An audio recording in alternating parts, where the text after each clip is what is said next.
Hello, everybody. Happy Thursday. Today is March 4th and the sun is shining.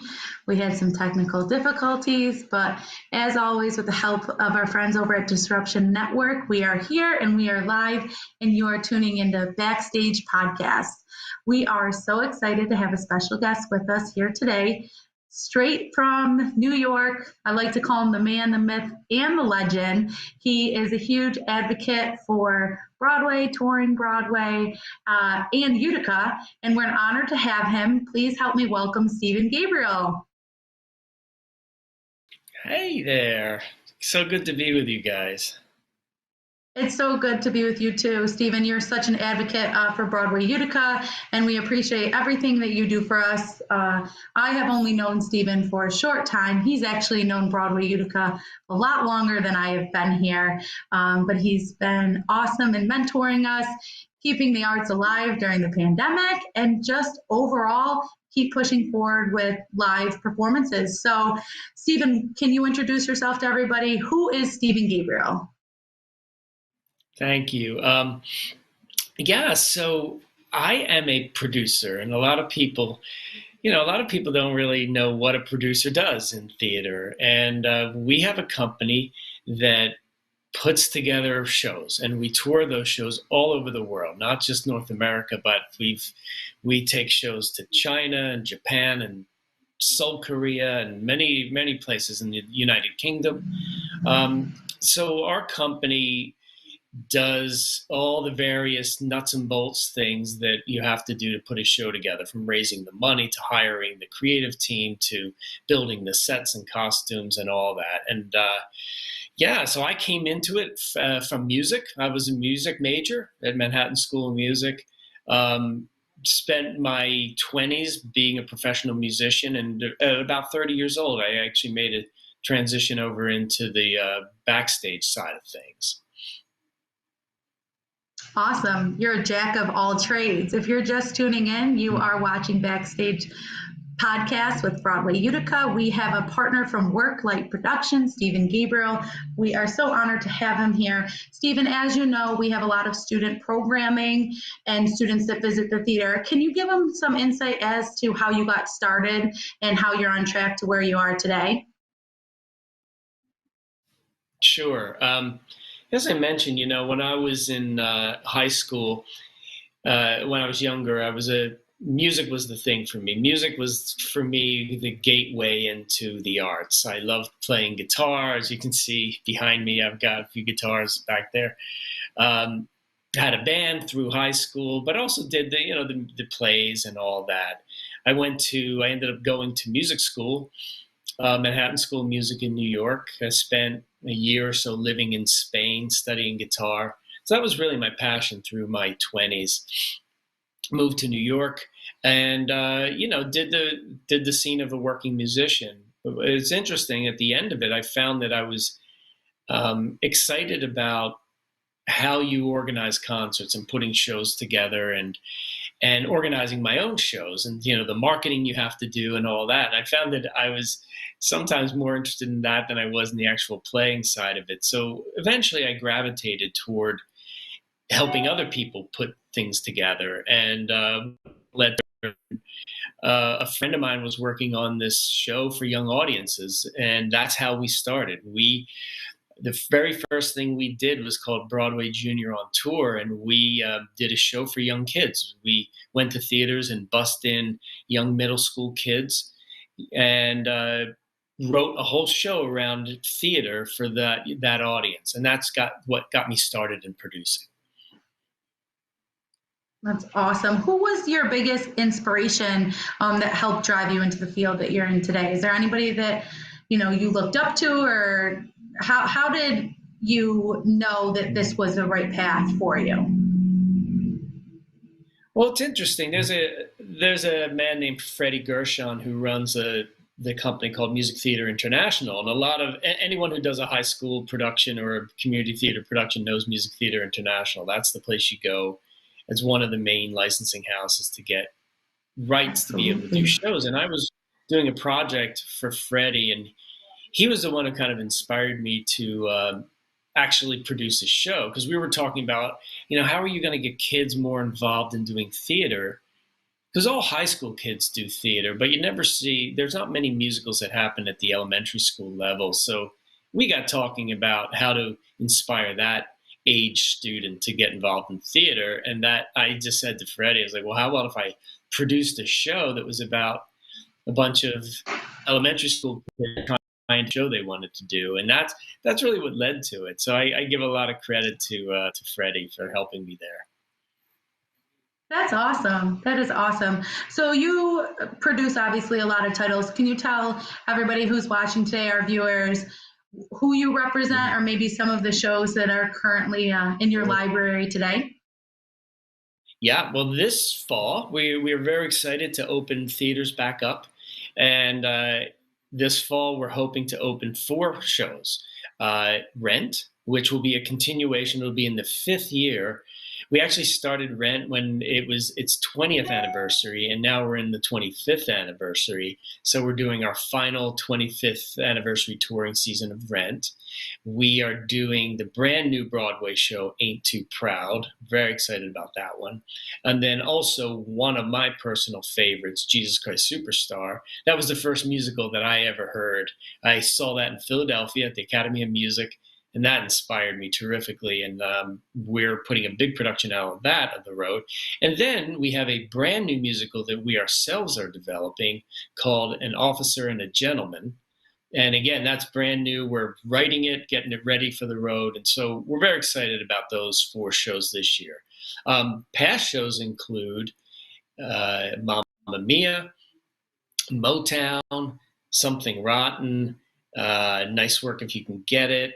And the reason that I know Utica, American Idiot, that was the very first show that I ever opened and did the technical rehearsals for in Utica.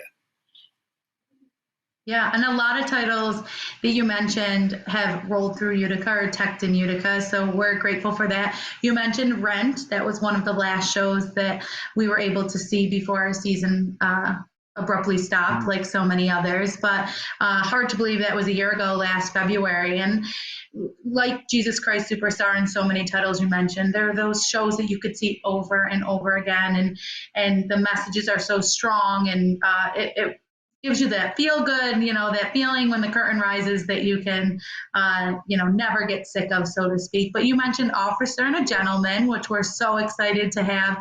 I had the honor of previewing it with you in New York City last January, and it's on our season lineup. So as many of you know, we did postpone our season to the fall of 2021. We lost a whole year, but we were able to secure great titles like Officer and a Gentleman that will be back, and we can't wait to welcome them back.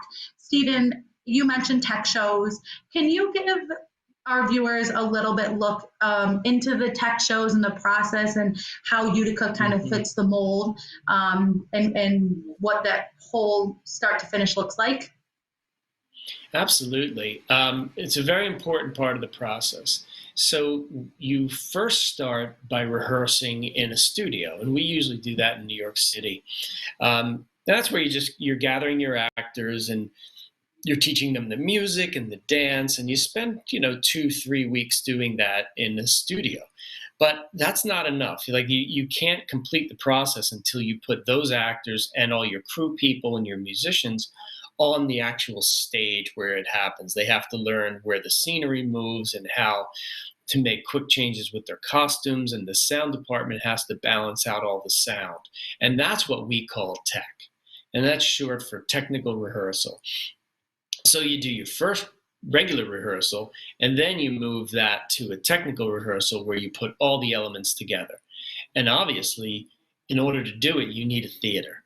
And you have to spend a long time in that theater, a minimum 2 weeks, and sometimes you're there for 4 weeks. So your technical crew has to learn how to put the set together in a theater for the first time. Your lighting department is focusing lights. As I said, sound is working on the balance of sound. And then you bring the actors in. And what happens is you do a step-by-step. So you'll move the actors to scene 1.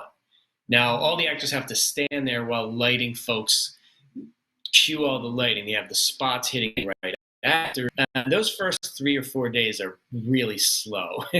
Anyone will tell you, if you ever sit through those first queuing days, it goes very slowly. But then, like putting a puzzle together, it starts moving faster and faster until by the end of tech, you're running the show top to bottom. And then you're doing notes at the end of the evening, so the departments can say, hey, listen, we can't make the costume change between these two scenes because we don't have enough dressers backstage. So we need to practice that tomorrow. Or we need some more music to go into that scene change in order for us to be able to make the costume changes. And it's that kind of detail work that you do in tech.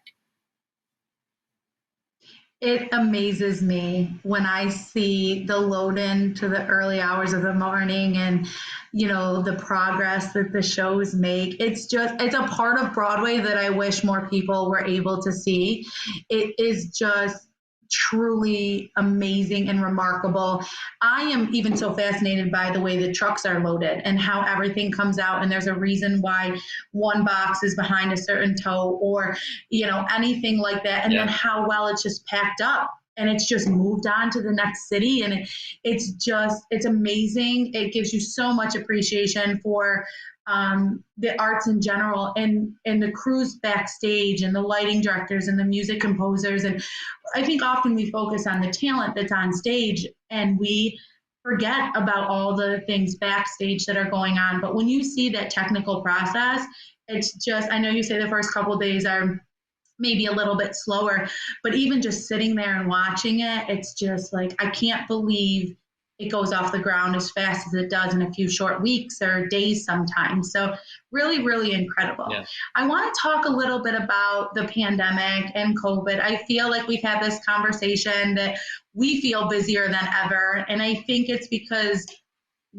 for us as presenters, we look at one show and we move on to the next and we market it and ticket sales. But during COVID, with this time that we've had, we've pivoted our business. We've worked on a virtual platform that is very non-traditional to our world and been working with our educators and the community.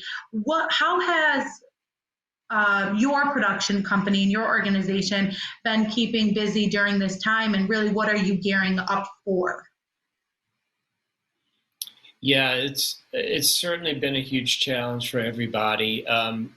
And we have been busy. I mean, literally from the day we shut down till now, the amount of work it has taken to just plan for how we will reopen has been extraordinary because we've had to reinvent a whole aspect of the business that never existed before. And just to give you an example, how do you travel people when you need to deal with social distancing and masking? So before the vaccinations started rolling out, we were concerned, or rather we were planning to come back pre-vaccination. And that would have meant a lot of things. So the cleaning protocols and how many wipes you have to buy and how many masks you have to buy. And so we had committees. In fact, all the production companies got together and shared information. We were on the phone with all of our colleagues who produce other shows, and we said together, well, if we go and we buy all these masks, maybe we can buy them all together and get them at a different discount. And then we worked with the unions to come up with cleaning protocols. So the first months were really spent planning for a world with COVID, with no vaccination.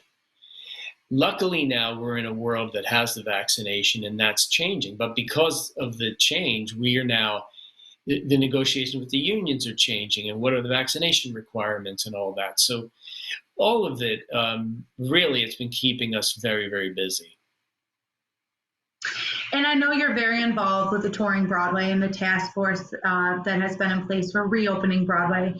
If you could pull out your crystal ball and predict the future for us, or maybe what you think it'll look like when it's safe and ready, will there be any noticeably large changes in the Broadway world when it comes to touring, or maybe in New York City? Is there anything that they're really gearing up to prepare the audiences for that may maybe change?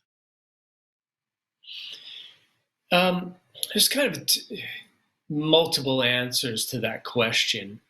In one way, I'm hopeful that we'll be back, and we'll be back in a way that people are familiar with, meaning they walk into the theater and they sit next to their neighbors and they go to the bar at intermission, and that all of that happens. I think certainly in the first months that we're back, we're probably going to continue to have to practice masking and maybe not as much social distancing, but you might see theaters time when you can come in. It may be more like a plane. So if you're in the first 10 rows, you get to the theater at 7:20, and then if you're in the middle rows, it may be a little later. So these are some of the things that we're discussing in the first months. I think everybody is hopeful that there will become a time where we truly do go back to normal, that people can take their masks off, that they all can gather together, that there's been enough handle on this.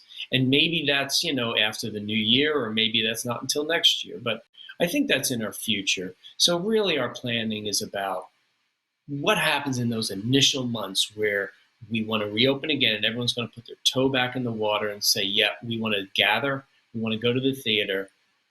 What's the layer of precaution that we need to have in place to keep everybody safe? And then when can we open it up after that?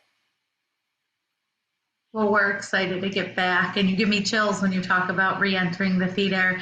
We are proud tenants of the Stanley Theater right here in Utica, so we're anxious and awaiting the arrival, and we just are so excited to welcome your shows back onto the beautiful Stanley stage at the theater. So just one more question before we wrap up here today.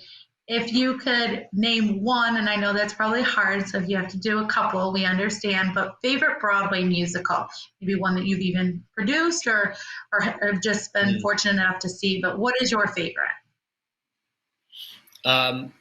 Boy, that's a tough one, because it all depends on what kind of mood you're in. I remember, I have to bring up the musical Once. That was one of those moments I had in the theater. For anyone, I don't know if anyone saw it or not, but it was such a small musical, and I say that in the most positive way. It wasn't a huge, big, blown out extravaganza. It was just a small story that was so beautifully told that I didn't expect anything of it when I walked in, and it just bowled me over. So I'm trying to think of the ones that aren't Hamilton, because I think we can all agree that's probably one of the greatest musicals ever. I certainly was knocked out by it. But actually, let me tell you my Hamilton story, because we were fortunate enough to get involved in Hamilton way early on. So we were invited to one of the very first presentations that was done. I think it was in the Alvin Ailey studios. It may have been in that small space. And I was sitting in the front row, and within 5 minutes of it starting, I was like, this may be one of the best readings of a new show I've ever seen in my life. And so for me, the thrilling moment of Hamilton wasn't so much the Broadway opening, but it was that very first, seeing it in a tiny room with about 50 people, watching the actors do a staged version of it that was just amazing. So that was one of my nicest experiences. That is awesome. Well, thank you everybody for tuning in today. Thank you to Stephen Gabriel for all of his insight and help. I'm losing an earpiece over here. We are so excited to welcome you all back into the theater for the Broadway Utica season in the fall of 21. We have great titles like Stephen mentioned today, and we just want to remind you all to continue to support live theater. It may look different right now. It may be outside or a smaller setting inside, but it's really, really important to keep the education alive when it comes to live theater, to support those actors and actresses and all the unions and stage hands during this time. So Stephen, thank you for your time today. Thank you for continuing to come back to Utica, to being such a strong mentor to our organization. And thank you for all your time in these shows and the productions that you're putting on. We can't wait for the future, and we can't wait to bring Broadway back here. So thank you for tuning in to Backstage with Broadway Utica. Stephen, you're always welcome on our show. And we know if there's ever going to be a change or any insight that you can give us, we're going to be asking you to come back for sure. Can't wait to be there again. Thank you so much for having me. All right. Thank you. Thank you to our sponsors at Bank of Utica, and thank you to Disruption Network for always hosting these. Even though we have technical difficulty and everything like that, they are always backstage and willing to help us. So everybody enjoy the sunshine. It is out there. We don't see it often, so get outside and go watch a Broadway play online. There's plenty available. Everybody enjoy your day. Thank you again, Stephen. Bye-bye.